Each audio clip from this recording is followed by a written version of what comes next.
Welcome to University of Muslim Nusantara Al-Wasliyah. Bismillahirrahmanirrahim. Assalamualaikum warahmatullahi wabarakatuh. Yang terhormat dosen penguji uji kinerja PPG dalam jabatan tahap 1 tahun 2025. Perkenalkan, nama saya Ana Puspita Sandra SE. Saat ini saya mahasiswa PPG di Universitas Muslim Nusantara Al-Wasliyah Medan dengan program studi ekonomi dengan NIM 24144600255. Pada hari ini saya akan melaksanakan uji kinerja di SMA Negeri 1 Bunut dengan materi pembelajaran Badan Usaha Milik Negara. Sekian, terima kasih. Wassalamualaikum warahmatullahi wabarakatuh. Selamat menyaksikan.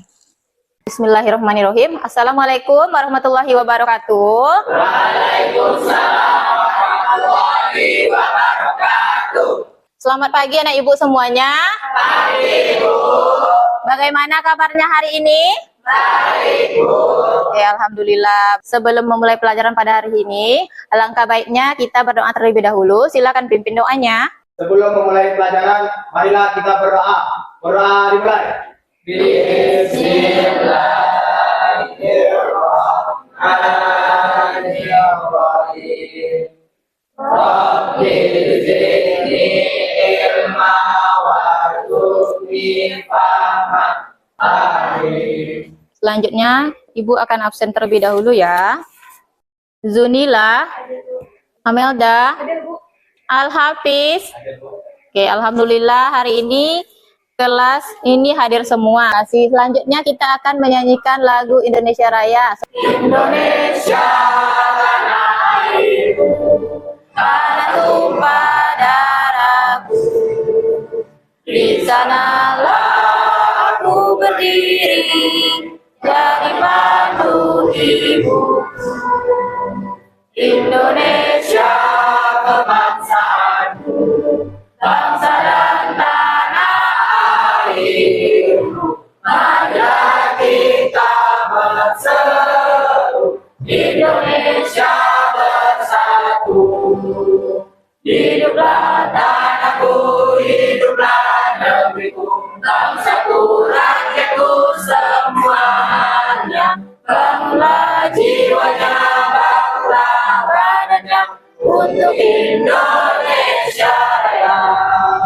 Indonesia Raya, merdeka, merdeka, tanahku, negeriku yang ku cinta. Indonesia Raya, merdeka, merdeka, hiduplah Indonesia Raya. Indonesia Raya, merdeka, merdeka, hiduplah Indonesia Raya. Kita speaking dulu. Tepuk 1, tepuk 2, tepuk 3, tepuk 4, tepuk 5. Sebelum kita mulai belajar ke materi, Miss mau tanya dulu. Ada yang pernah dengar BUMN? Ada. Oke. Menurut kalian apa itu BUMN? Oke, boleh. Boleh. BUMN adalah entitas bisnis di mana seluruh atau sebagian besar modalnya dimiliki oleh negara. Keberadaan dan operasionalnya diatur ketat oleh Undang-Undang Nomor 19 Tahun 2003 tentang Badan Usaha Milik Negara. Oke, bagus ya.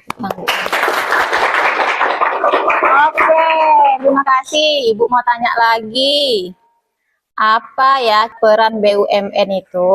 Saya Bu, Oke, boleh. Silakan. peran BUMN, pendorong ekonomi, pelayanan.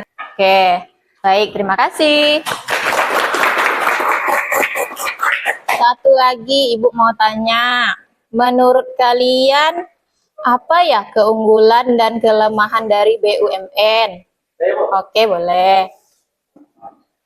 Yang pertama itu ada fokus pada sektor vital dan pelayanan publik. Yang kedua ada dukungan dan jaminan dari pemerintah. Yang ketiga ada penciptaan lapangan kerja. Selanjutnya itu ada kelemahan dari BUMN. Yang pertama itu ada birokrasi yang rumit dan lambat. Yang kedua ada intervensi politik. Oke, baik. Terima kasih. Baik. Ibu selanjutnya mau mengingatkan kembali.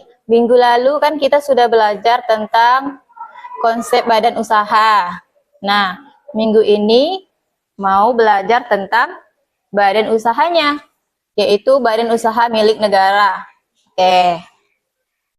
Tentunya badan usaha milik negara ini termasuk dalam bagian-bagian di dalam badan usaha yang ada ya.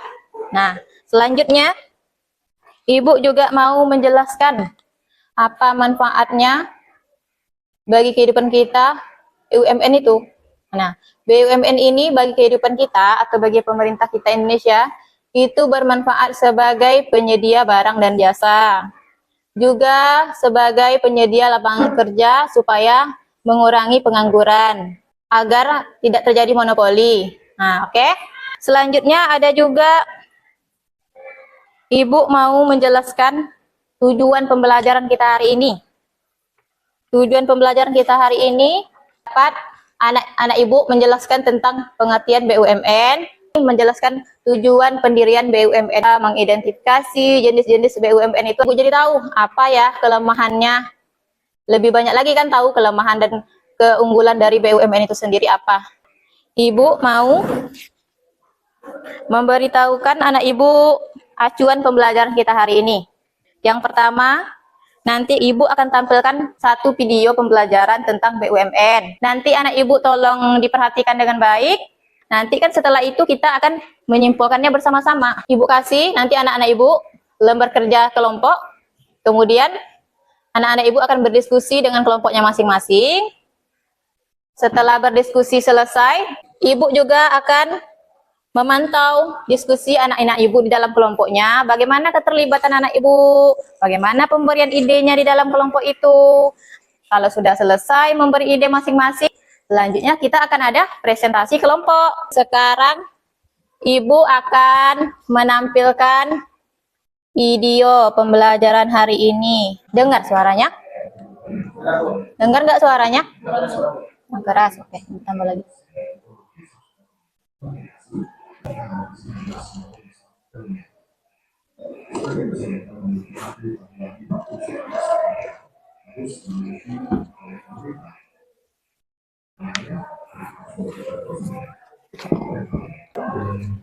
Tolong diperhatikan dengan baik, ditulis poin-poin pentingnya, nanti kita simpulkan sama-sama apa saja poinnya.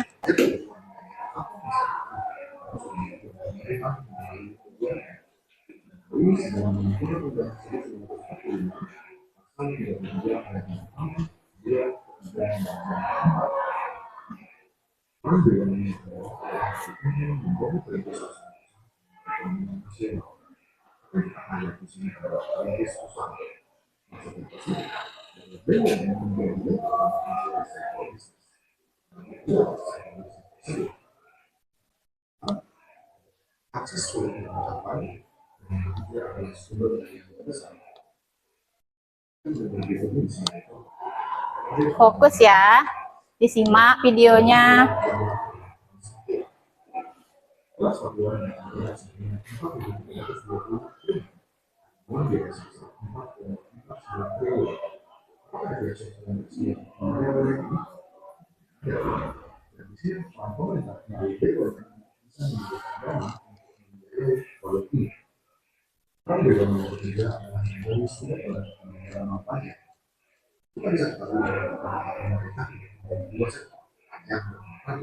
Dan di sini peran BUMN sebagai sumber pendapatan negara dari uang pajak. Peran BUMN yang keempat adalah menjadi penyedia lapangan pekerjaan. Kita sudah bisa ketahui bahwa dengan adanya perusahaan-perusahaan BUMN, mereka diharapkan mampu meninggal kekayaan menjadi masyarakat sehingga pengangguran berkurang. Peran BUMN ini terakhir adalah menjadi motor untuk mempercepat ekonomi nasional. Berikutnya tidak mempelajari tentang jenis-jenis BUMN. Pada dasarnya BUMN dibagi menjadi dua jenis utama. Satu dan kedua adalah peru. Persero adalah perusahaan pemerintah yang berkeuntungan pemerintah yang fokus pada layanan publik. Berikutnya, Persero berbentuk badan hukum perdata PT Peru dan hukum yang diatur oleh Undang-Undang. Dan itu lebih Persero menempati saham yang bermasuk 50%. Sedangkan Peru tidak ada saham model keseluruhan dan demikian. Oke, sekarang kita simpulkan.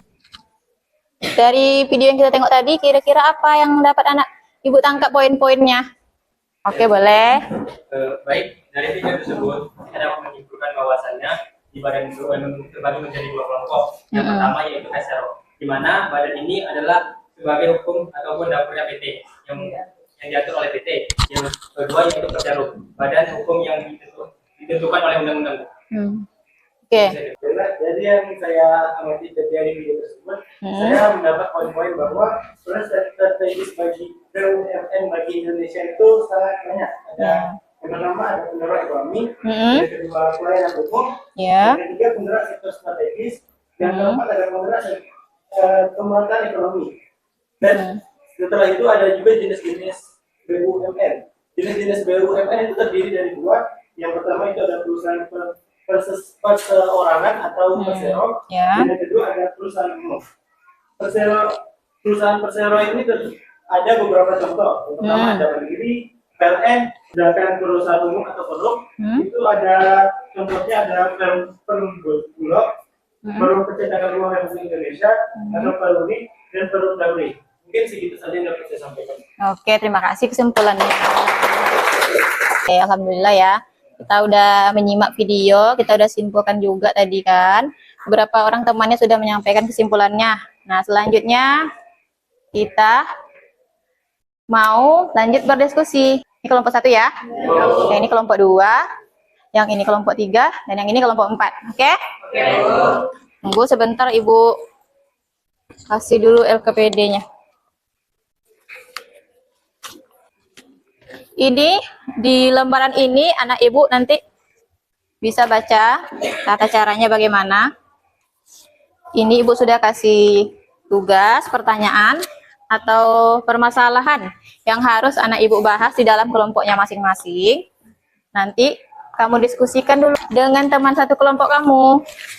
Setelah itu, baru nanti kita akan mempresentasikannya di depan.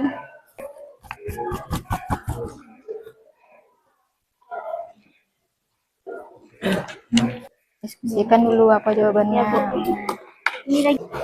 Gimana, aman kelompok 4? Aman, Bu. Kelompok 3 gimana, aman? Aman, Bu. Kasih idenya sama kawannya. Kelompok 2 gimana, aman? Aman ya. Kalau ada yang kurang paham ditanya. Semangat ya Nubra. Saud gimana? Tadi kasih idenya. Sudah, Bu. Udah, mantap. Mantap ya. Pinky, idenya udah dikasih. Udah ada yang siap kelompoknya? Sudah. Sudah siap mau maju?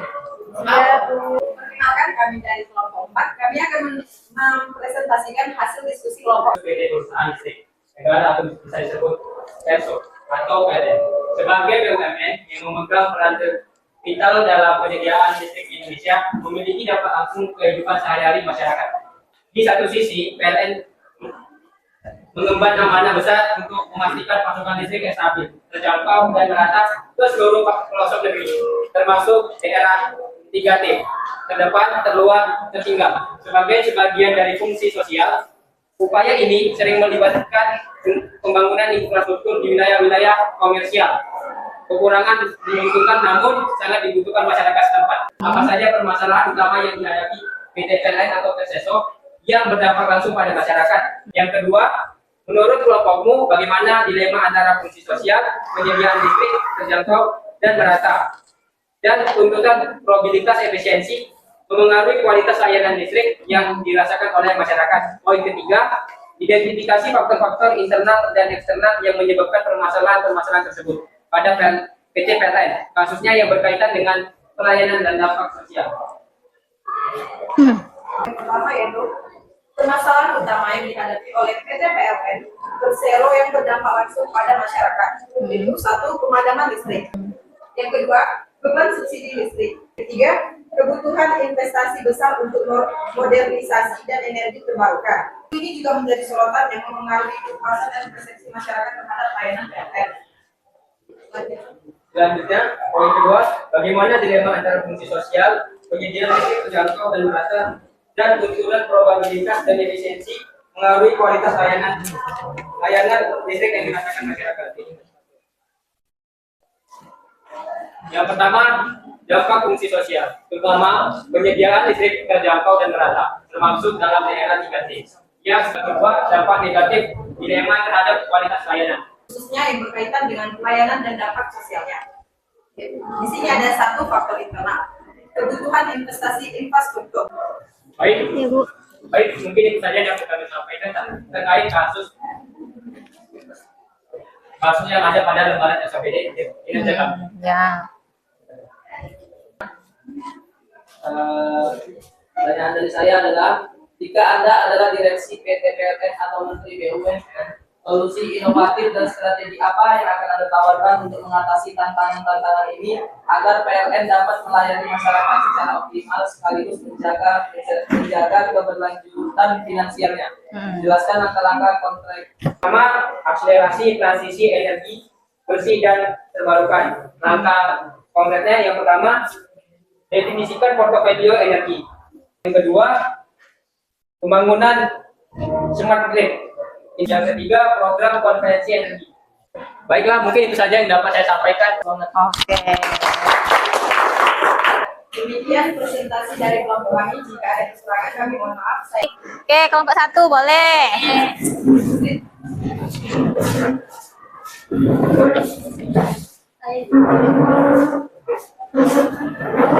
Jawab poin-poinnya.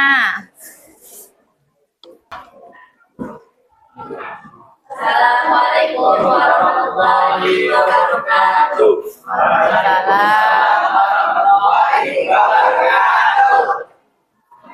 Masalah yang akan dapatkan adalah kasus kerugian BUMN sektor transportasi PT KAI sebagai salah satu BUMN terbesar di Indonesia. Pada beberapa periode sempat mengalami kerugian operasional yang signifikan, terutama pada masa pandemi. Meskipun memiliki peran vital dalam mobilitas masyarakat dan distribusi barang, KAI menghadapi tantangan berupa biaya operasional yang tinggi, persaingan dengan moda transportasi lain, serta tuntutan untuk tetap memberikan pelayanan publik yang terjangkau. Selain itu, ada pula isu efisiensi dan tata kelola yang menjadi sorotan. Berdasarkan yang sudah dibacakan oleh dia, apa permasalahan utama yang dihadapi oleh BUMN? Yaitu permasalahan utamanya yang dihadapi yang kedua adalah terutama pada masa pandemi. Yang disebabkan oleh berbagai faktor. Selain itu ada juga terkait efisiensi dan tata kelola dan persaingan dengan model transportasi lainnya. Menurut kelompok kami, apa penyebab dari permasalahan tersebut? Jawabannya faktor internal. 1. Efisiensi operasional. 2. Tata kelola perusahaan. 3. Inovasi. Faktor eksternalnya 1. Pandemi COVID-19. Kedua, perubahan perilaku konsumen. 3. Persaingan. Oke. Itu berdasarkan. Namun, jika guys harus mengalami kerugian, peran sosialnya dapat terganggu Gimana? karena Saya ada yang mau ditambahin. penurunan kualitas layanan. 2. Kekurangan jangkauan dan layanan. 3. Potensi ketergangguan pada Identifikasi kelebihan dan kekurangan BUMN secara umum dan kaitkan dengan kasus yang sudah dibahas. Kelebihannya ada 3, yaitu pertama peran sosial, stabilisasi ekonomi, peningkatan kesejahteraan. Kekurangannya ada 4, pertama birokrasi, efisiensi, ketergantungan anggaran, dan monopoli. Baiklah, hanya itulah diskusi yang dapat kami sampaikan. Apakah ada lingkungan yang bertanya? Apakah kelebihan dan kekurangan BUMN secara umum dan kaitkan dengan kasus yang sedang dibahas? Baiklah, kalian menjawabnya. Kelebihannya 1. Peran sosial. BUMN memiliki peran penting dalam menyediakan kelompok 3. sosial bagi masyarakat. 2. Stabilisasi ekonomi. BUMN dapat berperan dalam menstabilkan ekonomi, terutama dalam sektor-sektor strategis. Tiga, peningkatan kesejahteraan. BUMN dapat berkontribusi pada peningkatan kesejahteraan Oke. masyarakat melalui penyediaan lapangan kerja dan layanan publik yang terjangkau. Kekurangannya adalah satu, birokrasi. Birokrasi yang kompleks. Dua, inefisiensi. Beberapa BUMN seringkali menghadapi masalah inefisiensi operasional dan pemborosan. Bagaimana kelompok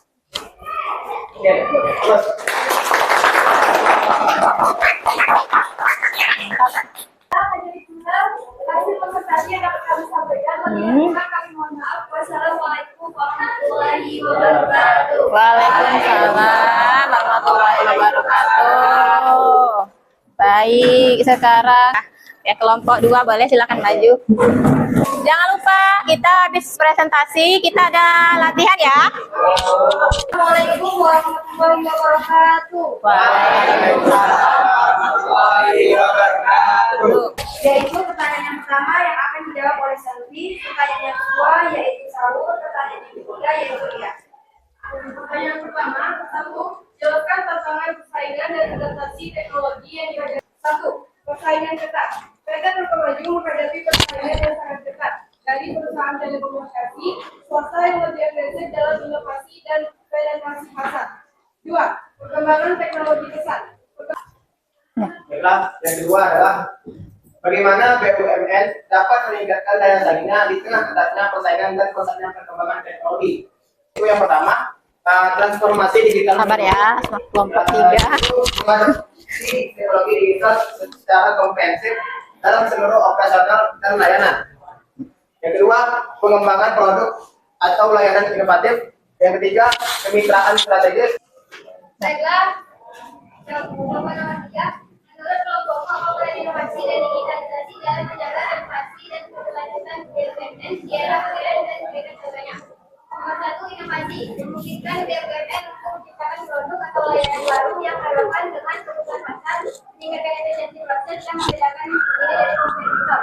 Nomor 2, digitalisasi mengotomatisasi proses bisnis, meningkatkan kecepatan dan efisiensi layanan. Baiklah, hanya itu hasil diskusi kami. Ya, baik, semangat. Ya, silakan. Dari kelompok 1. Mengapa BUMN seringkali lebih lambat dalam beradaptasi dengan perubahan teknologi dan persaingan pasar dibandingkan perusahaan swasta? Nah, yang pertama itu ada birokrasi dan regulasi. Yang kedua ada budaya komprehensif. Yang ketiga ada ketergantungan pada negara. Yang ketiga, yang keempat investasi besar. Dan yang kelima ada keterbatasan sumber daya manusia. Oke, aman. Wah. Wah, oke. Baiklah, itu yang dapat kami sampaikan. Lebih dan kurang kami mohon maaf. Assalamualaikum warahmatullahi wabarakatuh. Jangan lupa kita setelah ini ada latihan sebentar ya. Iya, Bu.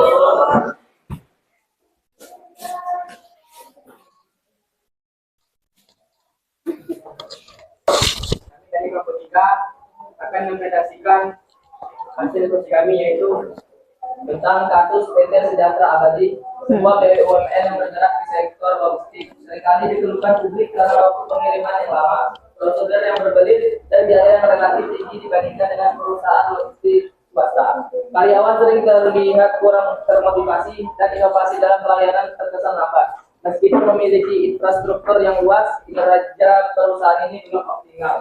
Jadi di saat kami diskusi tadi ada 2 pertanyaan. Yang pertama itu adalah apa saja indikasi efisiensi dan produktivitas rendah yang terlihat pada PT Sejahtera Abadi. Lalu pertanyaan kedua itu adalah apa saja faktor-faktor internal dan eksternal yang dapat menyebabkan rendahnya efisiensi dan produktivitas pada BUMN seperti PT Sejahtera Abadi. Pertanyaan pertama saya jawab itu adalah yang pertama, indikasi efisiensi dan produktivitas rendah yang terlihat pada PT Sejahtera Abadi.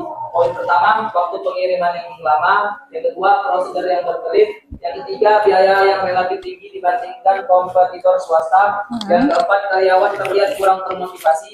Yang kelima, inovasi dalam pelayanan terkesan lambat. Yang keenam, kinerja perusahaan belum optimal meskipun memiliki infrastruktur yang luas. Lalu ya soal yang kedua, faktor-faktor internal dan eksternal yang dapat menyebabkan rendahnya efisiensi dan produktivitas pada BUMN seperti PT Sejahtera Abadi. faktor internalnya yang pertama birokrasi yang penting dan kompleks, kurangnya sistem insentif yang memadai untuk karyawan, manajemen sumber daya manusia atau SDM yang kurang efektif, budaya kerja yang cenderung stagnan atau kurang adaptif terhadap perubahan. Lalu faktor eksternal.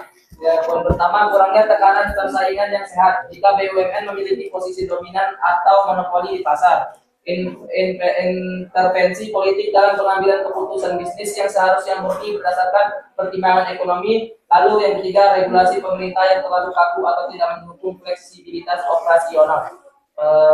Baiklah, apakah sekian dari kelompok tadi? Apakah ada pertanyaan dari kelompok lain? Baiklah, saya dari kelompok 3, di kelompok 4 ingin bertanya terkait penjelasan dari kelompok 3. Jika Anda adalah direksi PT Sejahtera Abadi, langkah-langkah konkret apa yang akan Anda lakukan untuk meningkatkan efisiensi produktivitas perusahaan? Baiklah, saya akan menjawab pertanyaan dari kelompok 4.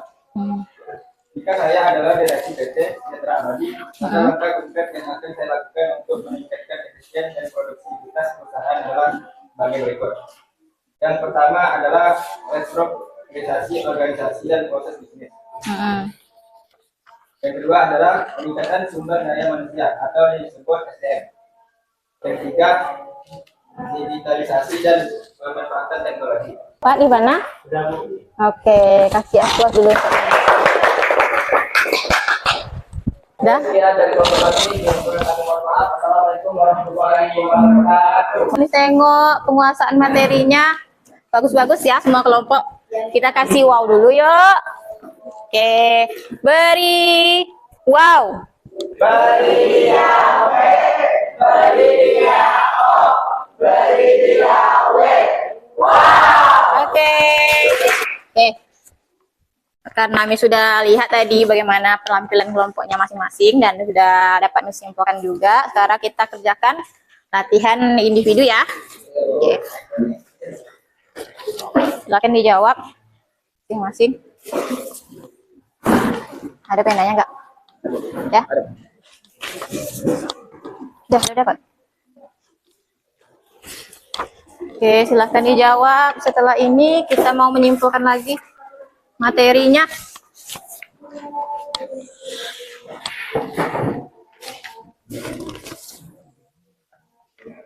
Udah dapat semua?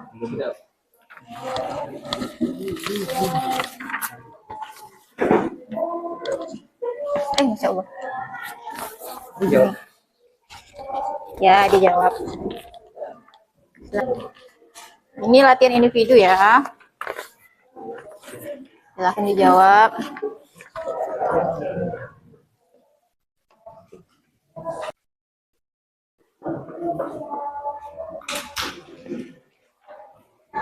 Mana? Udah belum? Sudah, Bu. Udah ada yang siap? Udah siap, boleh sini kumpulkan sama Ibu. Udah siap. Cepat ya. Ya, Bu. Sudah paham sekali dia. Kamu udah? Ya udah. Gercep sekali kelas apa nih? Kakak sudah mengerti, Bu. Luar biasa. Iya dong, Bu. Oke, kalau udah selesai, kita mau simpulkan lagi. Iya. Oh, udah. Oke, terima kasih. Mantap. Kita mau simpulkan apa saja tadi yang kita pelajari.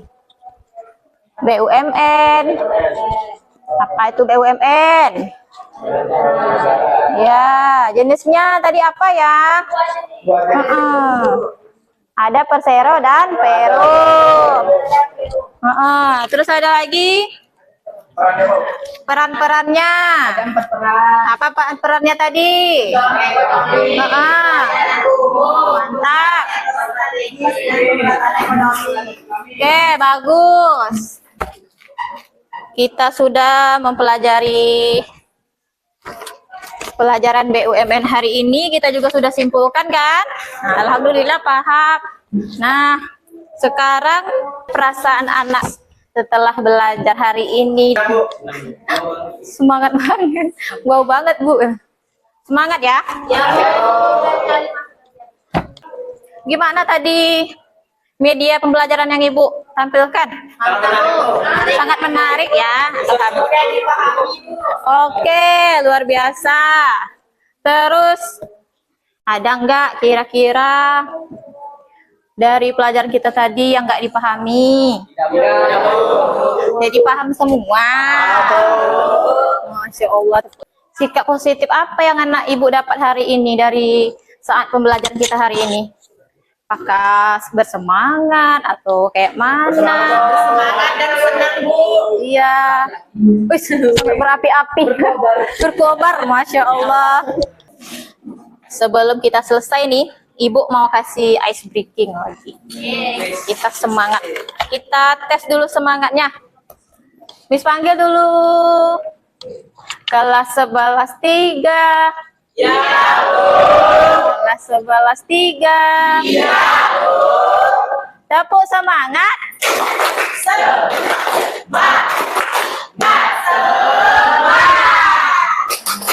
Wah, tepuk tangan untuk keluarga. Ini di akhir pembelajaran kita ya. Nah, minggu depan kita mau belajar lagi. Baik, pelajaran hari ini cukup sampai di sini. Cukup sekian, terima kasih. Silakan sebelum kita tutup kita berdoa dulu. Silakan berdoa. Ucapkan alhamdulillah.